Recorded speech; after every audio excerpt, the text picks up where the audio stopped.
again, if you're going to scan the heart, you have to know the anatomy of the heart.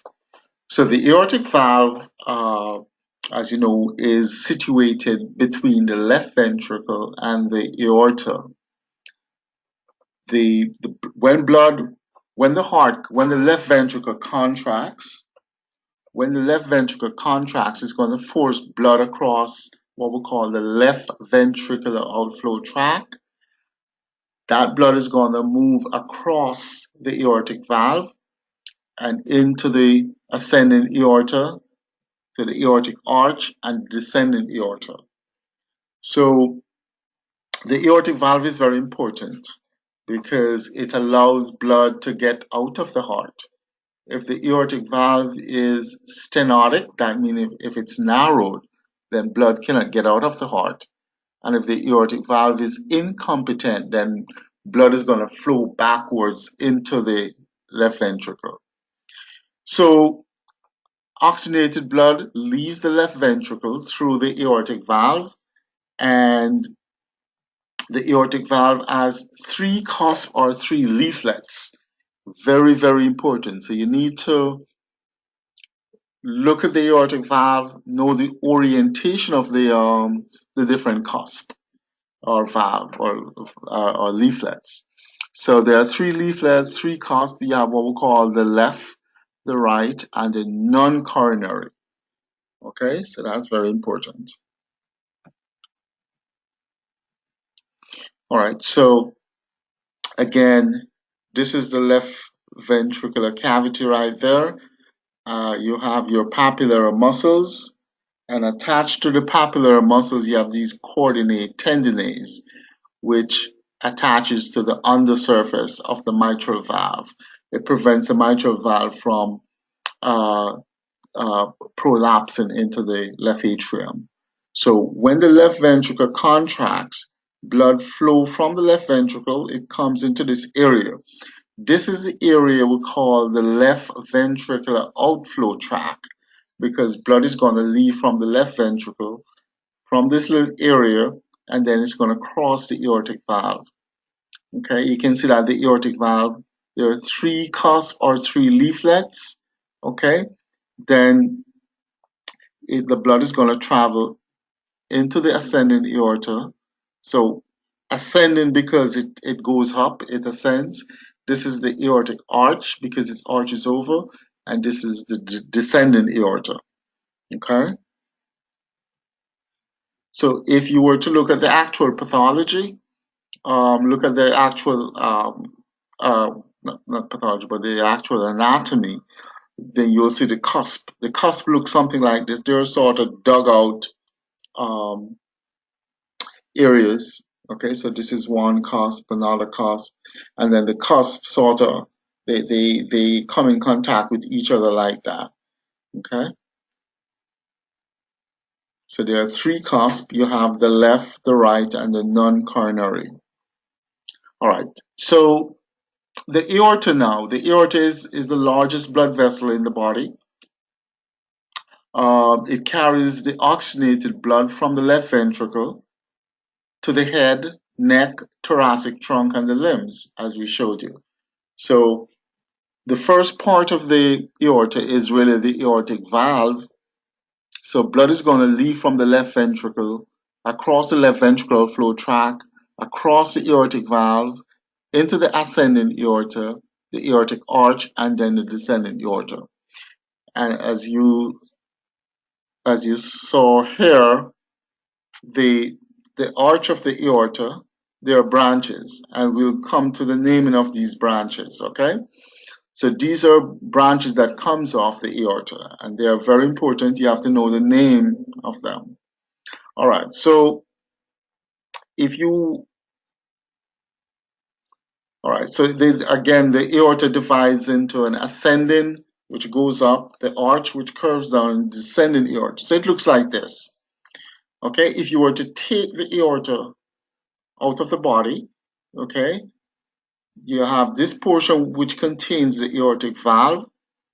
The root is the first part of the aorta, and then you have the ascending aorta. This is the portion that goes up. The ascending aorta, it ascends. Then the aortic arch, it arches, and then the descending aorta, which comes downward. Okay? The descending aorta above the diaphragm, we call this the thoracic aorta. So this is your diaphragm right here. Remember, the diaphragm is going to separate your abdominal cavity from the thoracic cavity. Okay, so the diaphragm is going to separate your thoracic cavity above and your abdominal cavity below. So the portion of the aorta above the diaphragm is called the thoracic aorta, and the portion of the aorta below the diaphragm is called the abdominal aorta. Okay? So again, your aortic valve is right inside there. The aortic root is right there. The ascending aorta ascends. The aortic arch, the descending aorta. This is the diaphragm, the portion of the descending aorta above the diaphragm, your thoracic aorta. This is the abdominal aorta. Now, you see these blood vessels comes off the arch, the aortic arch, and they supply the head and neck and shoulder and the upper limbs. This first branch of the aorta is called the brachiocephalic artery. This brachiocephalic artery divides into a right subclavian and a right common carotid. Right subclavian artery, right common carotid. This next branch from the arch of the aorta is the left common carotid. Left common carotid. And then the last branch is the left subclavian. So you need to know these, because you will scan them. You need to know the name of them. Okay. So again, the aortic valves are right down here, and this portion is actually inside the left ventricle. The aortic root is the first portion of the aorta, the ascending aorta, the arch, descending aorta. The branch, this is your brachiocephalic. Okay, the brachiocephalic divides into a right subclavian, a right common carotid. This is your left common carotid, left subclavian. If you look at the root of the aorta, you see these blood vessels coming off. These are the blood vessels that goes on the surface of the heart to supply the heart muscle with blood. Okay, this one is on the right side. This blood vessel actually comes from the right coronary sinus, and we call this the right coronary artery. So this is the right coronary artery. It comes off the right coronary sinus. This blood vessel comes off the left coronary sinus, and this is what we call the left main coronary artery. Left main coronary artery. There is a coronary sinus behind, right behind here. This is the non-coronary sinus, and that is because no blood vessel comes from this coronary sinus. Remember, sinus is just like an outpouching. That's what a sinus is. So the right coronary artery comes from this right coronary sinus. The left main coronary artery comes from this left coronary sinus, and the non-coronary sinus is around the back. Okay. So that's the aorta, and you can, look up the branches, and you can also get a greater view of the of the where the coronary artery arises from the coronary sinuses. Okay, now we come to the septum. You have an atrial septum and you have a ventricular septum. The atrial septum is going to separate the right and left atria. So the atrial septum, it separates the right and left atria. It is relatively thin. So the atrial septum is very thin. There is a area we call the foramen ovale. And in fetal life, the foramen ovale, when we say fetal life, of course, developing uh, babies, okay? So in fetal life, the foramen ovale allows blood to enter the left atrium, okay? So remember, the blood that the baby is getting is from the maternal placenta, okay? So when the blood enters, and remember that in your developing fetus, the lungs are not functional, okay? The lungs are not functional, so oxygenated blood have to get to the left side of the heart. So the blood coming from the maternal placenta will enter the right atrium, and then it's going to flow from the foramen ovale uh, from the right side through the foramen ovale to the left atrium, and that's how the left side of the heart gets oxygenated blood. Okay, because the lungs in the developing baby is not fully formed. Remember, the lungs is not open and expanded until the baby is delivered and the baby takes the first breath. Um, Ventricular septum is somewhat different from the atrial septum. The ventricular septum, of course, separates the right and the left ventricle. There's a muscular thick portion and a thinner membranous portion. Okay, this membranous portion is thin and fibrous. So if you were to look at the different septa, so of course, if you were to cut the heart in two and look at it uh, as a sort of fillet, this is your right atrium right here, and this is your left atrium. This is your atrial septum. It is relatively thin, and again, right at this area, you have what we call the foramen ovale. Foramen ovale.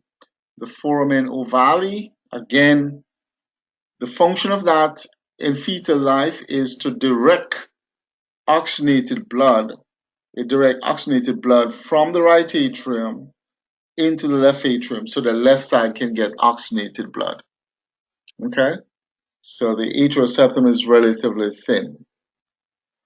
As opposed to your ventricular septum, the ventricular septum is relatively thick. This thick portion is the muscular portion of the ventricular septum, and then this is your membranous portion of the ventricular septum. Remember, the ventricular septum separates the left ventricle from the right ventricle. Okay? So that's the anatomy. That's the anatomy of the heart in a nutshell. So you need to have a very good understanding of the anatomy. Now, anatomy just deals with the structure. That is the structure of the heart. But how the heart functions, how the heart works, that's what we call the physiology. How the heart works, that's what we call the physiology. Again, the heart is just a muscular pump. That's all it does. The function of the heart is to pump. It's just a muscular pump. So if you just think about it, and we have talked about this when we started the anatomy session. Deoxygenated blood, which comes from the head and neck and the lower extremity and the abdominal cavity, is going to flow into the right atrium. So deoxygenated blood from the head and neck, it's going to travel through the superior vena cava. From the lower extremity abdominal cavity and the thoracic cavity, the deoxygenated blood is gonna flow through the inferior vena cava. So both the inferior vena cava and the superior vena cava drains into the right atrium. That's deoxygenated blood. And we depict that as sort of blue because when the tissues use up the oxygen, the blood tends to have a dark coloration, as opposed to when the blood is coming from the lungs or from the aorta, that blood is bright red. So suggesting that or telling you that that blood is rich with oxygen. Okay, so your deoxygenated blood is going to enter the right atrium from the superior vena cava and the inferior vena cava. Then the deoxygenated blood is going to move from the right atrium across the tricuspid valve into the right ventricle. Then the blood is going to move from the right ventricle across the right ventricular flow tract into the pulmonary trunk. The pulmonary trunk is going to divide into a right and a left main pulmonary artery that is going to go to the right and left lungs. The lungs, you're going to be breathing, okay? You're going to have air exchange, so you're going to breathe in oxygen, blow off CO2. The oxygen that you breathe in is going to mix or is going to oxygenate the blood in the lungs, and now you're going to have richly oxygenated blood, which is going to leave the lungs via the pulmonary veins. There are 4 pulmonary veins, and they all enter the left atrium. You have 2 on the right, 2 on the left. You have an upper and a lower. So these 4 pulmonary veins enter the left atrium, carrying rich oxygenated blood. The rich oxygenated blood enters the left atrium, then it's going to leave the left atrium across the mitral valve. The oxygenated blood in the left atrium is going to leave through the mitral valve and enter the left ventricle. So you have rich oxygenated blood in the left ventricle, and then when the left ventricle contracts, the blood is going to crosses the left ventricular flow tract. It's going to cross the aortic valve. It's going to enter the ascending aorta, the aortic arch, and the descending aorta and supply the body with blood. So that's what happened in a nutshell. But the heart is a pump. The heart is a pump. So it's going to contract and relax. Contract and relax. And when we talk about contraction and relaxation, we're mainly talking about the left ventricle, or the ventricles then. The ventricles contract and they relaxes. Contract and they relaxes. Let's just look at the left ventricle. We're just going to select out the left ventricle. When blood enters the left ventricle via the mitral valve, okay, so in diastole, the mitral valve opens.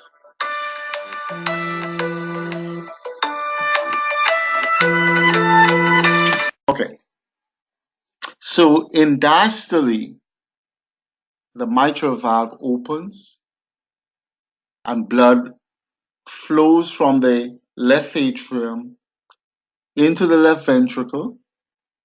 At the end of diastole, the mitral valve closes. Then you're going to enter systole. In systole, when the left ventricle contracts, the aortic valve opens. So in systole, the left ventricle contracts, the aortic valve opens, and blood is pumped out of the left ventricle across the aortic valve into the aorta. And that is how the heart pumps. But it's a little bit more detail. So let's go into the detail, because as echo technicians, you need to know the details. All right, so let's go in a little bit more detail. So in diastole, the mitral valve opens. In diastole, the mitral valve opens. As soon as the mitral valve opens, there is a suction of blood from the left atrium into the left ventricle because there is a pressure difference. There is a pressure difference between the left atrium and the left ventricle, and as a result, as soon as the mitral valve opens, there is a suction of blood from the left atrium into the left ventricle. And when you start to do Dopplers, we talk about E velocity.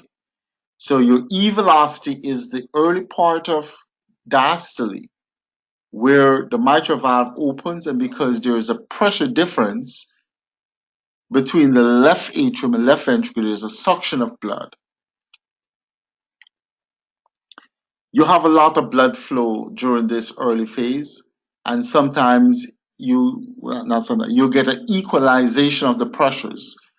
That is, the pressure in the left atrium equals the pressure in the left ventricle. And when you get that equalization of pressure, you get no flow. So we call that period of time diastasis. Okay, diastasis. After this diastasis, then the atrium contracts. The atrium contracts and add an additional amount of blood to the left ventricle. And if you look at your Doppler, you'll see it we call it a velocity or a wave. So diastole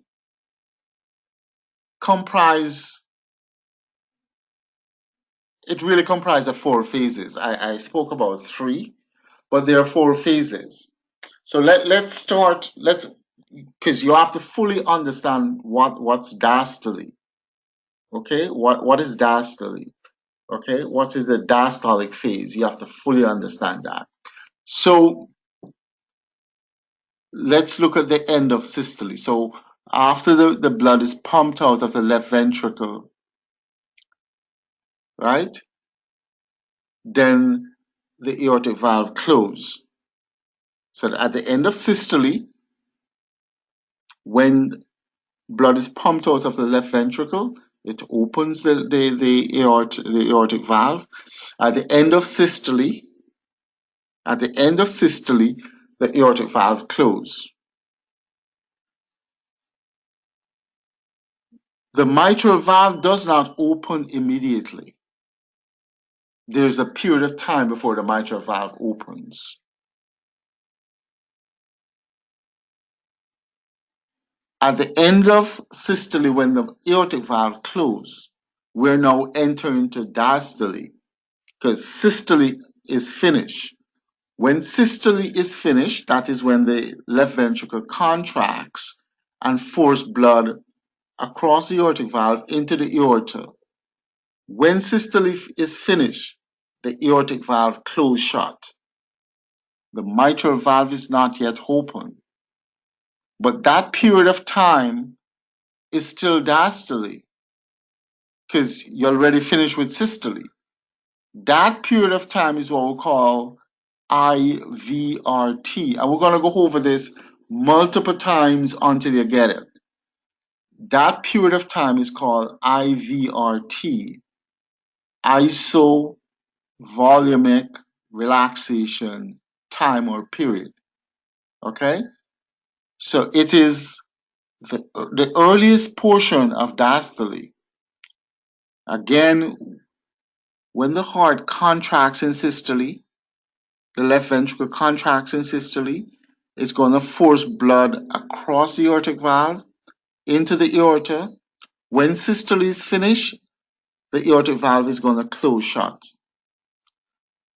The mitral valve is going to open, but it's not yet open. It takes a little time before it opens. That period of time when the aortic valve is closed and just before the mitral valve opens, that period of time is called IVRT, isovolumic relaxation time. At the end of your IVRT, that is when the mitral valve opens. When the mitral valve opens, because there's a pressure difference between the left atrium and left ventricle, blood is going to be sucked in from the left atrium, giving rise to your so-called E wave or E velocity. Further in diastole, when you have equalization of pressures between the left atrium and left ventricle, because blood, remember, pressure difference, the pressure in the left atrium is much greater than that in the left ventricle, so blood is sucked in, okay? Then you have equalization of pressures. We call that diastasis. You have no flow, so there's no flow in diastasis. And then towards the end of diastole, then the atrium contracts to give you an additional amount of blood in the left ventricle. Okay, we call that A wave or A velocity. So that comprises, that's what diastole is.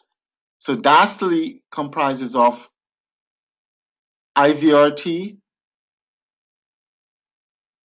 E wave or E wave, diastasis, and your A wave.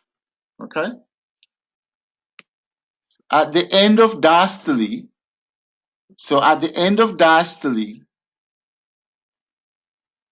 when the left ventricle, we're just looking at the left side, the same thing happens on the right side, but just left side we're looking at.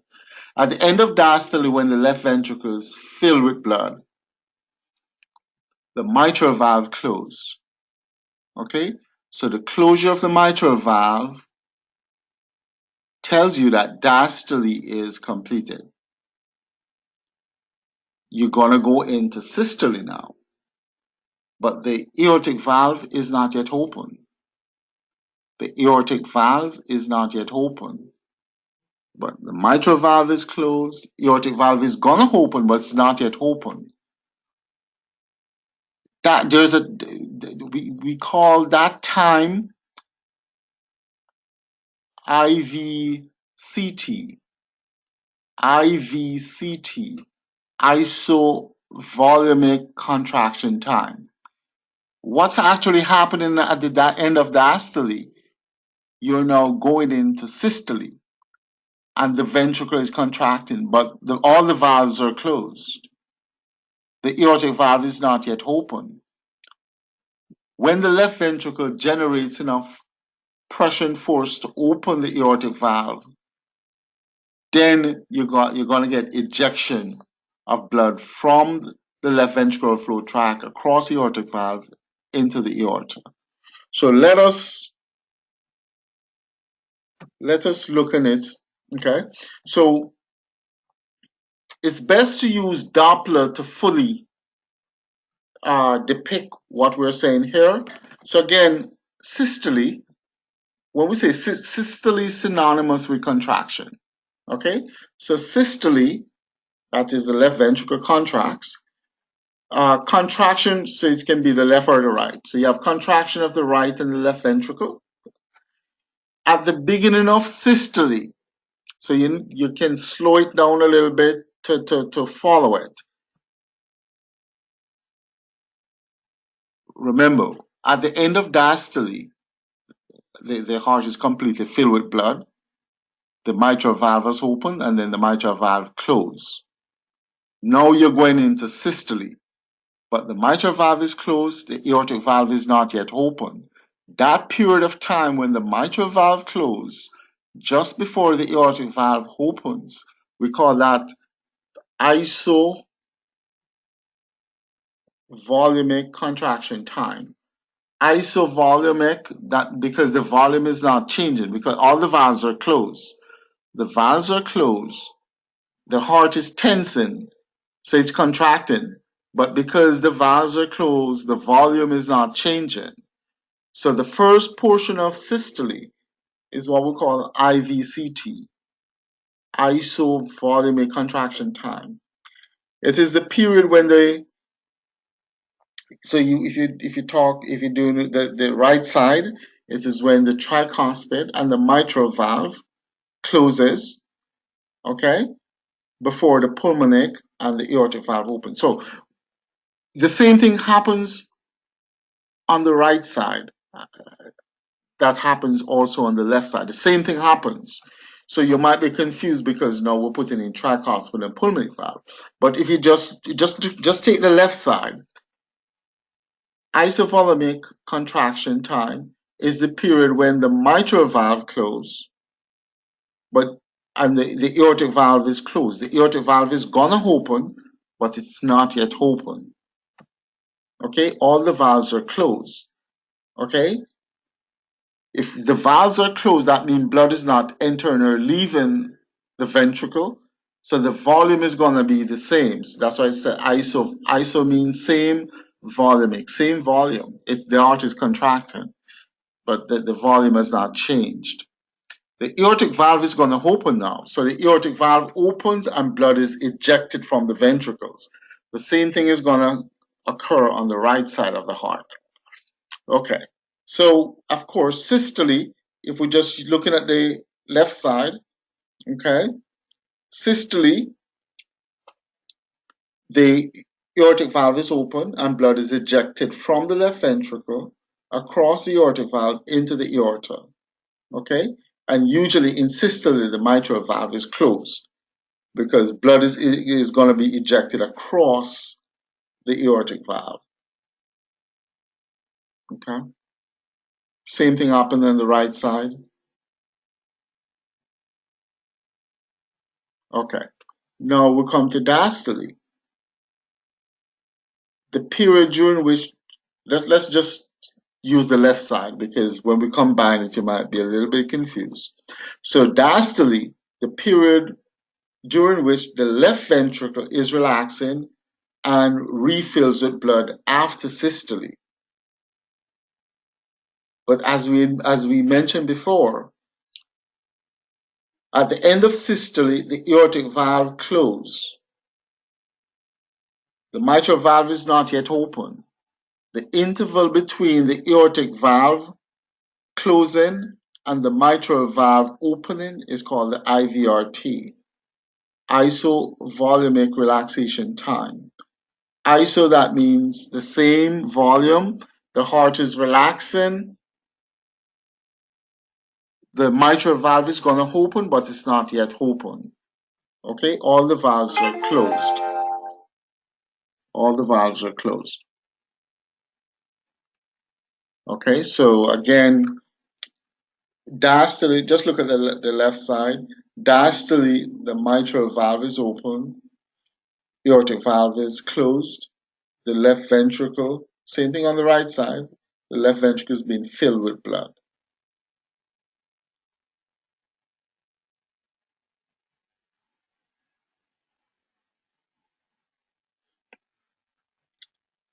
Okay. Again, you will follow it much more closely and get a better understanding if we use Doppler. Okay. So when the mitral valve opens, so remember, at the end of systole, the aortic valve closes. The mitral valve is not yet open. It's gonna open, but That period of time when the aortic valve closes, just before the mitral valve opens, we call that the IVRT, isovolumic relaxation time. Then when the mitral valve opens, there's a rapid suction of blood from the left atrium into the left ventricle, giving rise to what we call the E velocity or the E wave.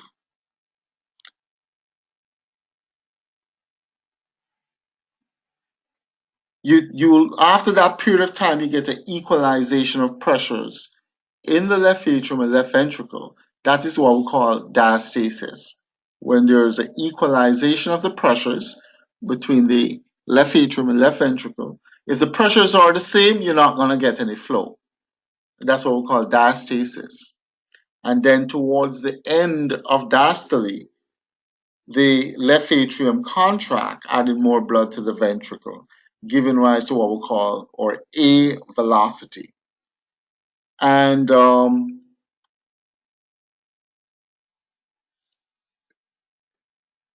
I wouldn't be too concerned about, just go over it, understand it. When we do Doppler, you will fully understand what we're talking about. Okay? But that is how the heart functions. That is how the heart works. So we look at anatomy, we look at physiology, and then the next thing to do is to do scanning views. Okay? How to scan the heart to see if we have good anatomy and good function of the heart.